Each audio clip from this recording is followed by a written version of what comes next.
Here are my predictions for WWE Backlash. At the time I record this, there's only 5 matches on the card. I do expect that to change, and I'll talk about that later, but here we go. I think the show's starting off with the WWE Women's Championship on the line in a triple threat match with Bayley, Naomi, and Tiffany Stratton. Now remember, this is a triple threat match. That means no disqualifications and anything goes. And don't forget that Nia Jax has kind of been a part of this beef all of a sudden, and I very, very much expect her to be a part of this match in some way, shape, or form. Does she cost Bayley the title? It's very much possible. Do I think that's going to happen? Not necessarily. So here's my rundown. Let me say this. Bayley should retain and win this triple threat match. Whether it's clean or through some shenanigans, I'm not entirely sure, but she deserves to win her first pay-per-view title defense. She's worked through so much over these last couple of years with all the damage control stuff, winning the Rumble, not really being showcased, even though she's one of the main women on the WWE roster, one of the biggest WWE superstars that we have out today, and she deserves to win this match. That being said, it is a triple threat match, and it's possible that she could get costed, and that can lead to a rivalry between her and Nia Jax or whatever. That's very much a thing too. We also have to mention Tiffany Stratton, arguably the hottest woman in wrestling right now, no pun intended. She's obviously on fire. The fan base is loving her. I would not be mad if she won this match and had a title run right away. She hasn't even been on the main roster for a year yet, but I think she's ready. She's got the mic skills. She's obviously got the in-ring action, but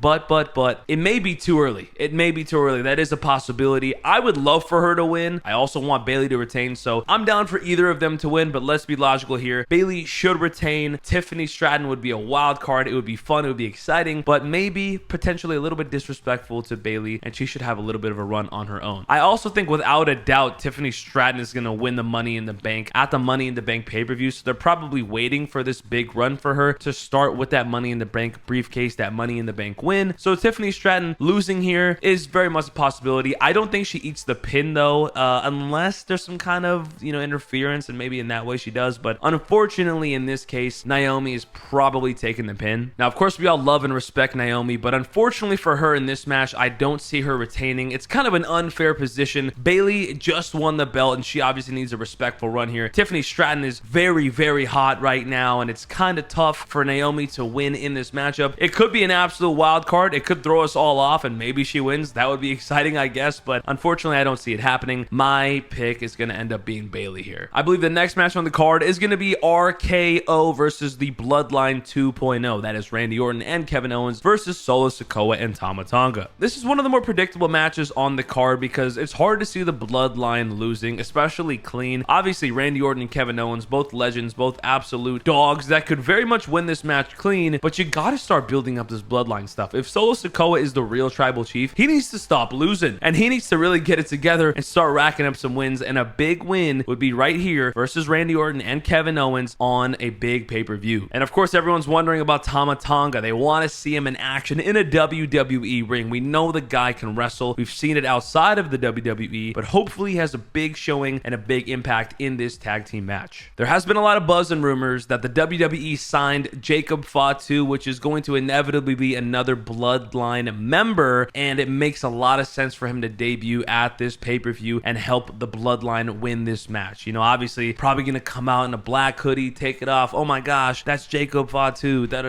we know how it's gonna go down. But just because it might be predictable does not mean it's not gonna be awesome. The guy can wrestle. It's gonna be exciting. It's going to deepen the Bloodline story, and we all love it. We're all here for it, so I don't care. Even if it's a predictable debut and he does the hoodie and pulls the ref out or attacks from behind, I'm still down for it. I still want to see it happen, and I really think that's how this match is going to end. I could see an ending where Randy Orton's going to go for like a punt kick on Solo Sikoa, and all of a sudden he gets attacked from behind or attacked and interrupted, and it's Jacob Fatu. I could see that being a possibility. The match ends in a DQ. They destroy Randy Orton and Kevin Owens, put him through a table, all that good stuff. That sounds like a very likely possibility there. There's also this, and a lot of people are forgetting, Jey Uso could potentially return in this match and help take down the Bloodline, the new Bloodline, for what they did to him. It's not likely, but I could see that happening. Like, it wouldn't be the weirdest thing ever. Only problem, again, is that I don't want to see the Bloodline lose again. Solo Sikoa has not won in like a year or whatever. The Bloodline need to be the Bloodline. They've been running the show for 3 years, and they can't start losing all of a sudden and look weak. So don't know if that's going to happen. We'll see. At the end of the day, give me Solo Sikoa and Tama Tonga either with a clean win, aka the ref not looking and like an interruption from Jacob Fatu, or a disqualification by way of Jacob Fatu. Either way, I do think he makes his debut for this match. It makes the most sense. It's a big pay-per-view. It would be a massive pop. I'm down. Speaking of the Bloodline, I think the next match on the card would be the World Heavyweight Championship match between Damian Priest and Jey Uso. I'd argue this is the most unpredictable match on the card because they obviously are ready to give the reins to Jey Uso, make him champion. He's got the entire crowd behind him. You could argue he's the second biggest babyface in the company behind Cody Rhodes. The guy's got it all. He's got a lot of momentum. We're all rooting for him to win that singles championship. He obviously deserves it. Does he do it versus Damian Priest though? I'm not sure. Damian Priest is also a guy who very much deserves it. He has a great storyline going on right now. I like Damian Priest as champion. I'm not mad if he wins this match, but Jey Uso is also very ready and he could very well win this match. Speaking of the Judgment Day turmoil, that might be a problem and that might cost Damian Priest, leading to a Judgment Day breakup or a Damian Priest and Finn Balor feud. I'm not sure. The Judgment Day has been pissing off Damian Priest lately, and they might piss him off just enough for him to turn on them or for them to cost him the match. I'm not sure. But also, speaking of the Bloodline again, there is a possibility the Bloodline interferes with this match and costs Jey Uso the belt, which would be crazy. But hey, that's an option that could very well happen. And I do believe that if that does happen, Jey Uso will get drafted to SmackDown that following Monday, and that'll end up being his whole Bloodline storyline going again. Again, a very unpredictable match. This could also be a very clean singles match with a clear winner. I don't know. As much as it pains me to say this, no, you know what? No. I'm going to change my mind right here in the moment. Jey Uso should win this match. I want Jey Uso to win this match because he's hot, bro. What else are we waiting for? He's the hottest thing on Raw at the moment. He's one of the most popular wrestlers by far. Give Jey Uso the belt at this point. Damian Priest could have a great storyline going on, a great feud with the Judgment Day if they end up costing him in this match, and that could go a long way, especially again when Rhea comes back. But Jey Uso has been holding it down, and he can hold it down, and he does deserve the World Heavyweight Championship. As much as I want Damian Priest to hold the title for a bit longer, this is a good problem. We have a lot of great candidates. Give me Jey Uso. I think he wins this match and wins his first World Heavyweight Championship, and that's going to be awesome. Next up is the Women's Tag Team Championship match. This is one of the more predictable ones on the card because Bianca Belair and Jade Cargill is an absolute powerhouse of a tag team. Who the heck is beating them? I have no idea. Give me a clear win over the Kabuki Warriors. I don't see any turmoil happening within Damage Control. That just doesn't make sense because they just got drafted all together, and that would be kind of weird, and I really enjoy them together. I think Bianca and Jade just overpower them and win and are going to hold on to those tag team championships for a long time because they're awesome. They are truly awesome, and I think this is a new fresh start for the Kabuki Warriors to have something to chase. They've had these belts for quite a while now, and there really hasn't been much action going on, so giving some women on SmackDown the championship would be nice. A big supporting argument I have for that as well is that a lot of women's tag teams got drafted to SmackDown, so I think that's where the belt is going to stay. There's not as many tag teams on Raw, if I remember correctly, than there is on SmackDown, so keeping that over there makes sense. More competition. I would love for them to defend it against Raw tag teams as well, but let's be real, Bianca Belair and Jade Cargill will be winning this match. I can't see it going a different way. And finally on the card, the undisputed WWE Championship match, Cody Rhodes, AJ Styles. I'll be honest, I'll say it right here, right now, Cody Rhodes is winning this match, unless he's actually hurt. If you guys saw Friday Night SmackDown, he took quite a bump in his match against Carmelo Hayes, and I don't know about you, it didn't look good. It looked pretty real, and it looked like he's really hurt. They have said nothing about it, not a peep has been rumored or anything, so hopefully he's not hurt. That would be absolutely devastating, but if he's actually hurt, AJ Styles could win this match, and it would be a crazy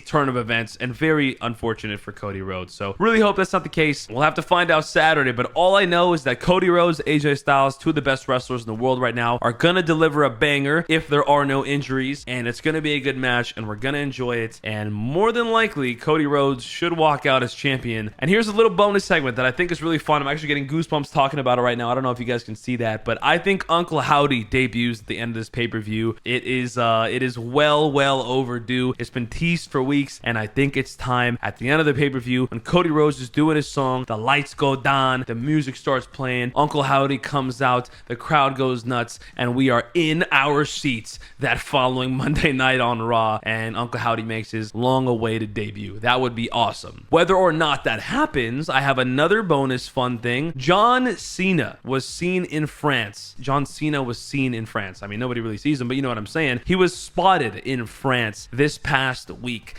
where Backlash is going down. Is that a coincidence? Sure. Could he be part of just a press marketing run? Sure. Could there be more to it? For sure. Like, definitely. Is he going to have a match? No. Is he going to interrupt a match? Probably not. I don't see that happening. But is he going to come out and announce the attendance or hype up the crowd or whatever, like he did at, what pay-per-view was that last year? Was that Money in the Bank or whatever? There was a pay-per-view last year where John Cena came out super random, surprised the heck out of everybody, and he just came and was just hyping up the crowd. That was a fun moment. That was awesome. I can see it happening again. It's a nice spark to the summer. It's a nice spark to this, I don't know if you want to call this an international tour of premium live events for the WWE, but obviously John Cena is the GOAT, and him being there would be awesome. Those are my predictions for the WWE Backlash pay-per-view. I think it's going to be a great pay-per-view, to be honest. I like the card. I hope they add some more things. I hope John Cena does show up, or Uncle Howdy. Either one would be awesome, if not both. It's the first pay-per-view after the biggest WrestleMania of all time. It's gotta be a banger, and I hope it is, and I pray it is. Let me know in the comments down below what you guys think about my predictions. If you guys have any different ones, let me know as well. Backlash is going to be lit. I'm going to be live streaming on twitch.tv/JTGilly, so make sure to check it out and watch it with me